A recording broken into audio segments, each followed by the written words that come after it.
व्यष्टि अर्थशास्त्र पाठ 1 परिचय में आज हम जिस टॉपिक पर चर्चा करेंगे वह है अर्थव्यवस्था की केंद्रीय समस्याएं।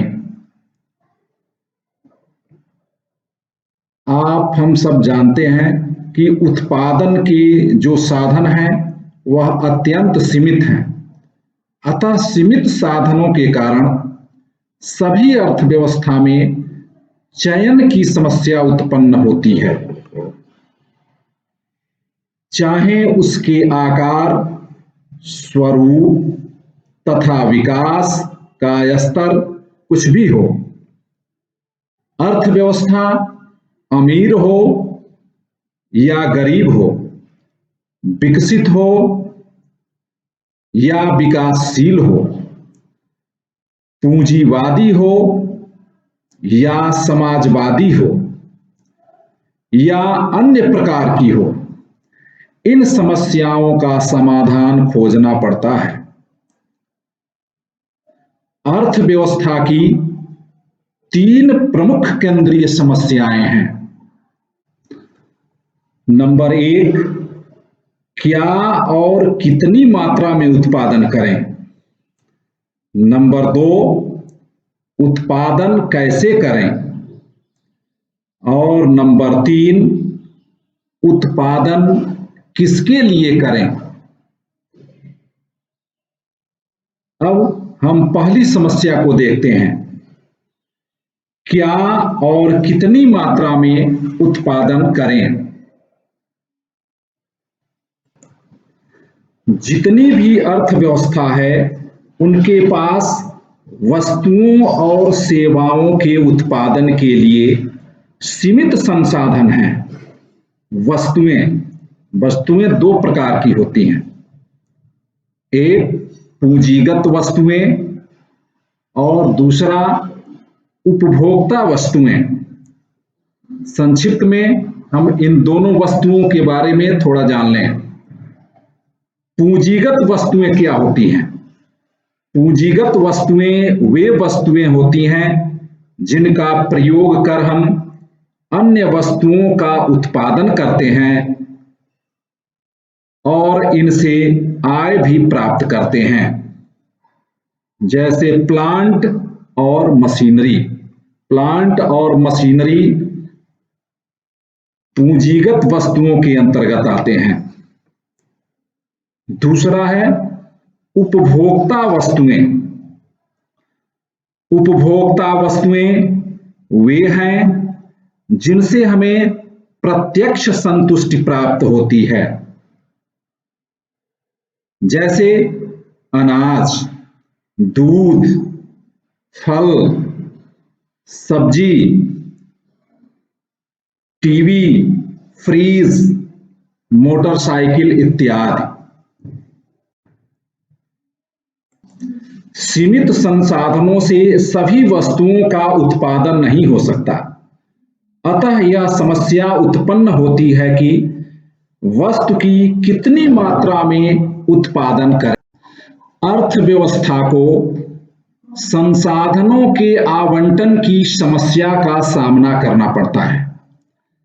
अर्थव्यवस्था के सीमित साधनों के कारण यह निर्णय लेना पड़ता है कि वह शस्त्र बनाए, होटल बनाए, मकान बनाए, गेहूं उगाए या मक्का। अब आता है क्या उत्पादन हो, तो हम कह सकते हैं उपभोक्ता वस्तुओं व सेवाओं और उत्पादन वस्तुओं व सेवाओं के किस संयोग को उत्पादन के लिए चुना जाए। उत्पादित की जाने वाली वस्तुओं और सेवाओं के संयोग की प्रकृति लोगों की प्राथमिकता पर निर्भर करती है। इसके लिए हमें उत्पादन संभावना वक्र को समझना होगा। उत्पादन संभावना वक्र बड़ी ही महत्वपूर्ण टॉपिक है और इसको समझना अत्यंत आवश्यक है। अतः हम उत्पादन संभावना वक्र के बारे में अब जानकारी प्राप्त करेंगे। उत्पादन संभावना वक्र को जानने के लिए पहले हम यह जानेंगे कि उत्पादन संभावना वक्र का क्या अर्थ है। तो इसका अर्थ हम देखते हैं, दिए गए संसाधन और तकनीक पर दो वस्तुओं के बीच उत्पादन की सभी वैकल्पिक संभावनाओं को प्रकट करने वाले वक्र को उत्पादन संभावना वक्र कहते हैं। इसमें दो शब्द दिया है, एक दिया है संसाधन और दूसरा तकनीक। अब हम संसाधन और तकनीक जो दो शब्द दिया गया है इसके बारे में पहले जान लें। संसाधन क्या है? जिन चीजों से हमारी आवश्यकता की पूर्ति हो उसे संसाधन कहते हैं। यानी जो हमारी आवश्यकताओं की पूर्ति करता है उसे हम क्या कहते हैं? संसाधन कहते हैं।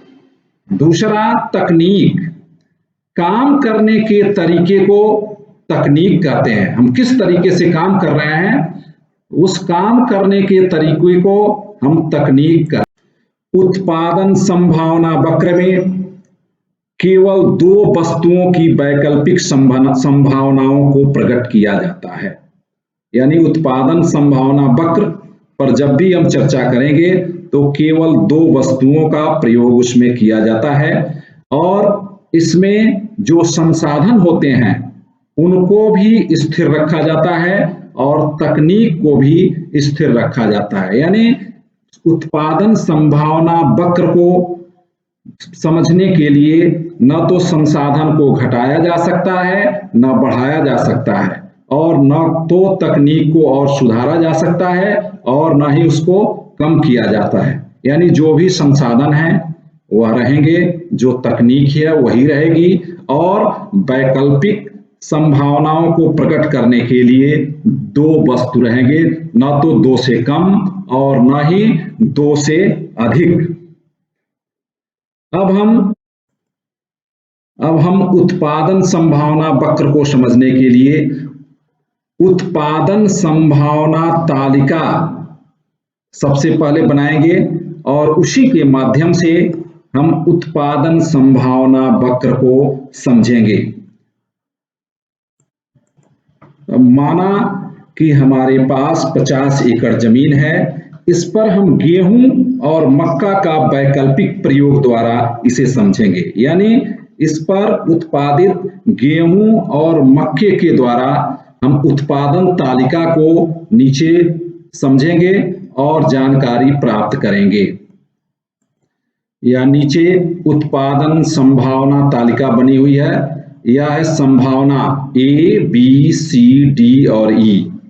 उत्पादन गेहूं और मक्का। अब हम देखते हैं कि जो भी हमारे पास संसाधन और तकनीकी है, ये संभावना पर अगर हम अपने सारे संसाधन और तकनीकी का प्रयोग अपनी 50 एकड़ भूमि में गेहूं उत्पादन पर लगाते हैं तो 100 टन गेहूं उत्पन्न होता है। मक्के पर मैंने संसाधन की एक भी इकाई का प्रयोग नहीं किया तो मक्के का उत्पादन शून्य हुआ। इसी प्रकार संयोग ई को हम देखते हैं। संयोग ई है कि गेहूं का उत्पादन किए बिना, यानी हमने यहां पर सारे संसाधनों का प्रयोग मक्का उत्पादन पर लगा दिया है ना, तो गेहूं का उत्पादन किए बिना 40 टन मक्का उत्पादन किया जा सकता है। यानी दो देखिए, ये संयोग में मैंने ये संभावना में या ये संयोग में मैंने सारी संसाधन और तकनीक का प्रयोग गेहूं उत्पादन में लगाया तो 100 टन गेहूं हुआ और इस संभावना में हमने सारे संसाधन का प्रयोग मक्का उत्पादन में लगाया तो 40 टन मक्का प्राप्त हुआ। इसी तरह हम बी संयोग को देखते हैं। अगर हम बी संयोग में अपने संसाधन का कुछ हिस्सा मक्का उत्पादन में और संसाधन का अधिकांश हिस्सा गेहूं उत्पादन में लगाते हैं, तो गेहूं 90 टन उत्पादित होता है और मक्का 10 टन। इसी प्रकार हम अपने संसाधनों का बंटवारा सी संभावना के अंतर्गत करते हैं और संसाधन का कुछ हिस्सा मक्का उत्पादन में हम करते हैं, तो 70 टन गेहूं और 20 टन मक्का उत्पादन होता है। इसी तरह डी संभावना को हम देखते हैं, जिसमें गेहूं का उत्पादन 40 टन और मक्के का उत्पादन 30 टन होता है। यानी हमारे पास जो भूमि है और जो संसाधन है, उन सारे संसाधनों का जिस तरह से हम प्रयोग कर लें इन दो वस्तुओं पर, तो जो भी संभावनाएं बनती हैं वह नीचे तालिका में आपको स्पष्ट दिखाई दे रही हैं। इस प्रकार हम विभिन्न उत्पादन संभावनाओं को ग्राफ पर प्रस्तुत करके हम उत्पादन संभावना वक्र को प्राप्त करते हैं। किसको प्राप्त करते हैं? उत्पादन संभावना वक्र को प्राप्त करते हैं। अब हम देखेंगे इस ग्राफ में हम गेहूं उत्पादन को y अक्ष से और मक्का उत्पादन को x अक्ष से प्रकट किया गया है।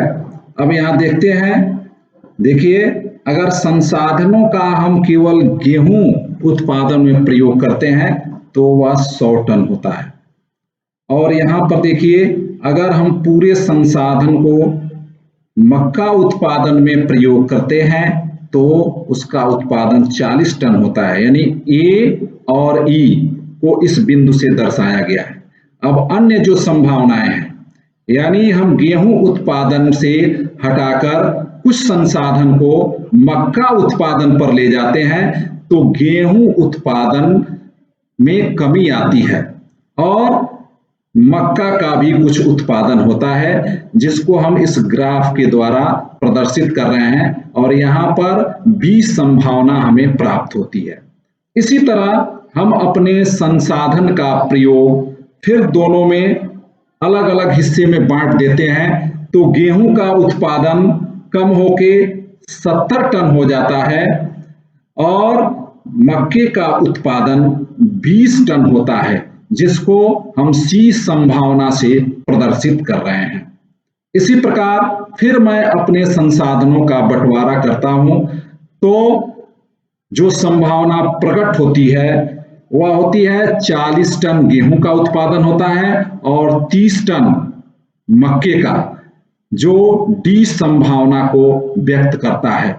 इस प्रकार हम देखते हैं कि बिंदु ए, बी, सी, डी और ई दिए हुए संसाधनों और तकनीक द्वारा उत्पादित किए जा सकते हैं। इन सभी बिंदुओं को जोड़ने पर हमें ए और ई प्राप्त होता है। यह जो है उत्पादन संभावना वक्र है।